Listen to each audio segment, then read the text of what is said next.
یہ جرمنی کا واقعہ ہے۔ میرے ایک دوست 80 کی دہائی میں جرمنی میں کام کرتے تھے۔ یہ زرعی آلات کی فیکٹری تھی۔ میرا دوست صبح 7 بجے فیکٹری جاتا تھا اور شام 5 بجے واپس آ جاتا تھا۔ یہ روز کا معمول تھا۔ ایک دن یہ گھر میں بیٹھا تھا، فیکٹری سے اس کے جرمن کولیگ کا فون آ گیا۔ کولیگ کو ڈیزائن کی فائل نہیں مل رہی تھی۔ میرا دوست رات کو کولیگ کا فون سن کر حیران رہ گیا۔ وہ جرمن کولیگ اس کے ساتھ دفتر سے گھر گیا تھا، چنانچہ اس کا دوبارہ دفتر جانا اور رات 10 بجے اسے فون کرنا اچنبھے کی بات تھی۔ میرا دوست گھر سے فیکٹری چلا گیا۔ وہ فیکٹری پہنچا تو وہ وہاں کا ماحول دیکھ کر پریشان ہو گیا۔ فیکٹری کی تمام لائٹس آن تھیں، مشینیں چل رہی تھیں، دفتر کھلا تھا اور جرمن مزدور دھڑا دھڑ کام کر رہے تھے۔ میرے دوست نے فائل نکالی، اپنے کولیگ کو دی اور اس سے پوچھا، تم لوگ یہاں کیا کر رہے ہو؟ جرمن کولیگ نے حیرت سے کہا، کیا تم نہیں جانتے ہو کہ ہم جرمن شام کے کھانے کے بعد دوبارہ فیکٹری آتے ہیں اور رات 12 بجے تک کام کرتے ہیں؟ میرے دوست کو یہ معلوم نہیں تھا۔ جرمن کولیگ بولا، ہم جرمن پورے ملک میں رات کے وقت بھی 2-3 گھنٹے کام کرتے ہیں۔ میرے دوست نے پوچھا، کیا یہ اوور ٹائم ہوتا ہے؟ اس نے جواب دیا، نہیں، ہم یہ کام مفت کرتے ہیں۔ میرے دوست نے پوچھا، اور کیا یہ تمام جرمنوں کی عادت ہے؟ اس نے جواب دیا، ہاں، یہ پورے جرمنی میں تمام سرکاری اور غیر سرکاری اداروں میں ہوتا ہے۔ ہم لوگ شام کے وقت گھر جاتے ہیں، بچوں سے ملتے ہیں، کھانا کھاتے ہیں، چائے کافی پیتے ہیں اور دوبارہ دفتر آ جاتے ہیں، کام کرتے ہیں اور رات کے تک واپس گھر چلے جاتے ہیں۔ میرے دوست نے پوچھا، تمہیں اس کا کیا فائدہ ہوتا ہے؟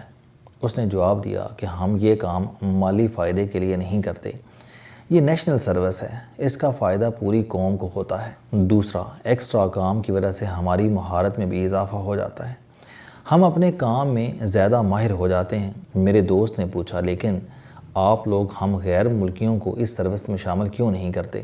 اس نے جواب دیا، آپ ہمارے مہمان ہیں، آپ پیسے کمانے کے لیے جرمنی آئے ہیں، ہم آپ پر بوجھ نہیں ڈالنا چاہتے۔ ہم جرمن بھی اس کے پابند نہیں ہیں۔ ہم اگر رات کی شفٹ میں فیکٹری نہیں آتے تو ہمیں کوئی پوچھ نہیں سکتا، مگر ہم میں سے اکثریت اسے اپنی ذمہ داری سمجھ کر یہاں آ جاتی ہے۔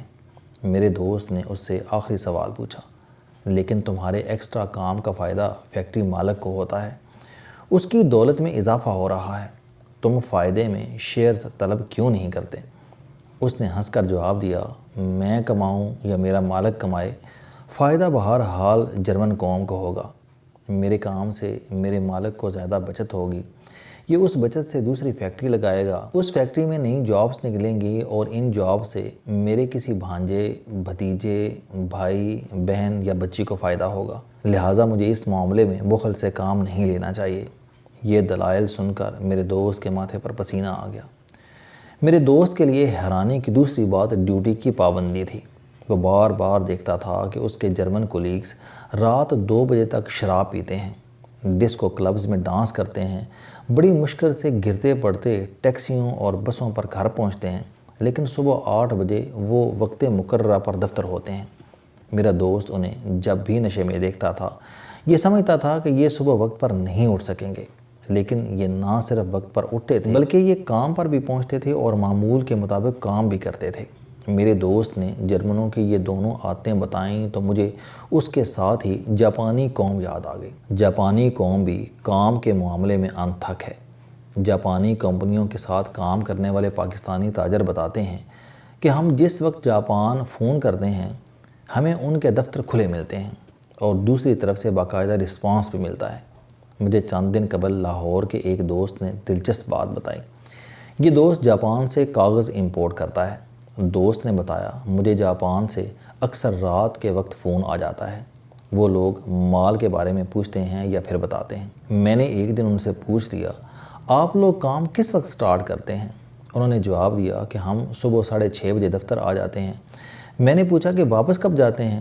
انہوں نے جواب دیا کہ عموماً رات کے 7-8 بجے جاتے ہیں۔ میں نے پوچھا، کیا دفتر کے تمام لوگ اسی وقت آتے ہیں؟ اس نے جواب دیا، نہیں، بعض لوگ صبح 5-5:30 بجے آ جاتے ہیں اور ہمارے بعد گھر جاتے ہیں۔ میں نے پوچھا، کیا ان لوگوں کو اوور ٹائم ملتا ہے؟ اس نے جواب دیا، نہیں، ہم اوور ٹائم نہیں لیتے، ہم کام ختم کرنا اپنی ذمہ داری سمجھتے ہیں۔ ہم میں سے جو شخص کام شروع کرتا ہے وہ اس وقت تک گھر نہیں جاتا جب تک وہ کام مکمل نہیں ہو جاتا۔ میں نے پوچھا لیکن تمہیں اس مشقت سے کیا ملتا ہے؟ اس نے جواب دیا، تسکین، اطمینان اور خوشی۔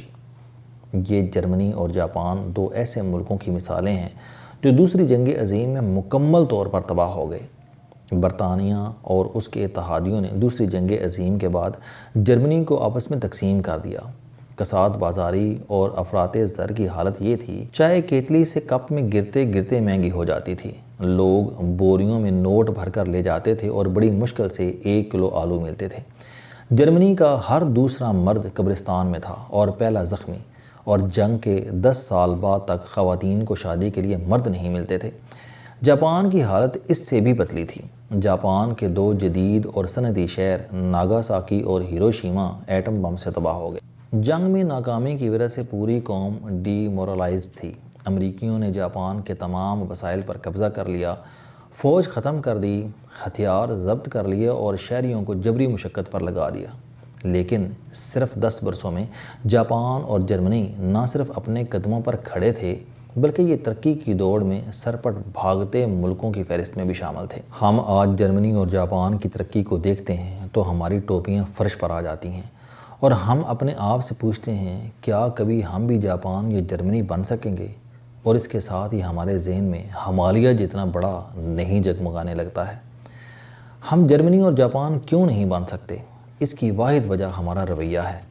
ہم کام نہیں کرتے۔ ہم 22 کروڑ لوگوں میں سے 90% لوگ کام کو توہین سمجھتے ہیں اور باقی جو 10% کام کرتے ہیں یہ بھی کام کو بوجھ سمجھ کر سر پٹکتے رہتے ہیں۔ آپ صبح دفتروں کا چکر لگا کر دیکھ لیجئے، ہمارے سرکاری اور غیر سرکاری دفتروں میں 10 ساڑھے 10 بجے تک حاضری پوری نہیں ہوتی اور لوگ 4 بجے سے پہلے گھروں کو رخصت ہو چکے ہوتے ہیں، اور ان 4 ساڑھے 4 گھنٹوں کے درمیان چائے، لنچ اور نماز کا وقفہ بھی آ جاتا ہے۔ ہم مسلمان ہیں، ہم پر نماز فرض ہے۔ ہمیں نماز ضرور پڑھنی چاہیے، لیکن ہمیں نماز کے وقت کے برابر اپنی ڈیوٹی بڑھا لینی چاہیے۔ ہمیں 5 کے بجائے 5.5 یا 6 گھنٹے ڈیوٹی کرنی چاہیے تاکہ ہم اپنا وقت پورا کر سکیں جس کا ہم معاوضہ لے رہے ہیں۔ اسی طرح ہم لوگ صرف ڈیوٹی پر آنے کا معاوضہ لیتے ہیں، ہم کام کی تکمیل اور کام کی نفاست کا معاوضہ نہیں لیتے۔ چنانچہ ہم دفتروں اور فیکٹریوں سے یوں بھاگ کر باہر نکلتے ہیں جیسے وہاں آگ لگ گئی ہو۔ ہم اپنے کام کو دوسرے کا کام سمجھتے ہیں اور ہمارا یہ رویہ بھی ملک کو معاشی قدموں پر کھڑا نہیں ہونے دے رہا۔ ہم اسی لیے دیوالیہ ہونے کے قریب ہیں۔ ہم اگر اس ملک کو جرمنی یا جاپان دیکھنا چاہتے ہیں تو پھر ہمیں جاپانیوں اور جرمنوں کی طرح کام کرنا ہوگا، ورنہ ہم اسی طرح بھیک مانگتے رہیں گے۔ السلام علیکم۔